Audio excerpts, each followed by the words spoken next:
Nyaribari Masaba.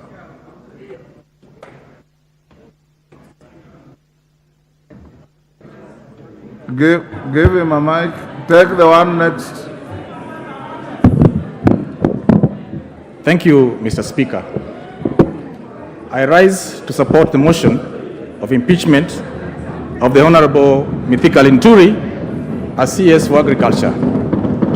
Mr. Speaker, I support this motion not just because I represent farmers in Nyaribari, Masaba, nor is it because my own mother is a victim of the fake fertilizer scam. Neither is it because I'm a farmer. But I support this motion because I feel that it's a moral obligation that I'm faced with as a member of parliament and as a leader in this country.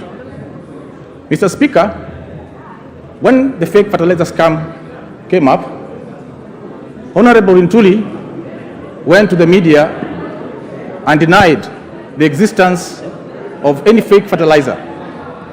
After that, he blamed the opposition and called us saboteurs. Later on, the Deputy President came and confirmed that indeed there was existence of fake fertilizer in the market, whereupon Honorable Linturi confirmed himself. And depending on who was speaking at the time, the number of bags kept changing between 3,000 and 50,000. Mr. Speaker, Honorable Linturi has served in the Ministry of Agriculture for about 2 years. We've not had any major transformative ideas from Honorable Linturi to make agriculture grow, given that it is the backbone of our country. Mr. Speaker, I want to agree with my minority leader that we should not have gotten to this point, given that the President himself, even as late as yesterday, told the nation that he's not here to make popular decisions. We expect the President, now that he has set the standard himself and he has a marking scheme, to take action immediately if this House does not get Mr. Linturi out.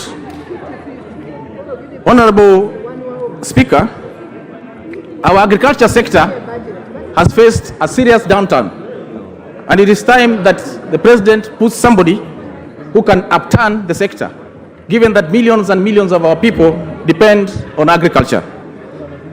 Mr. Speaker, looking at the evidence before us today and hearing the submissions by members, it is very obvious that right from the procurement, manufacture, distribution, warehousing, and eventual delivery of the fertilizer, Honorable Linturi's hands and feet are all over these documents. There is sufficient evidence, Honorable Speaker, to send Honorable Linturi home. My plea to my friends, especially members of parliament from areas that practice agriculture, is to put aside our party positions and look at this as a critical national agenda and support the removal of Honorable Mithika Linturi as CS for Agriculture on the basis of his incompetence and lack of collective responsibility. Mr. Speaker, if the President wants to know the real saboteur in his cabinet, he should point at Honorable Mithika Linturi.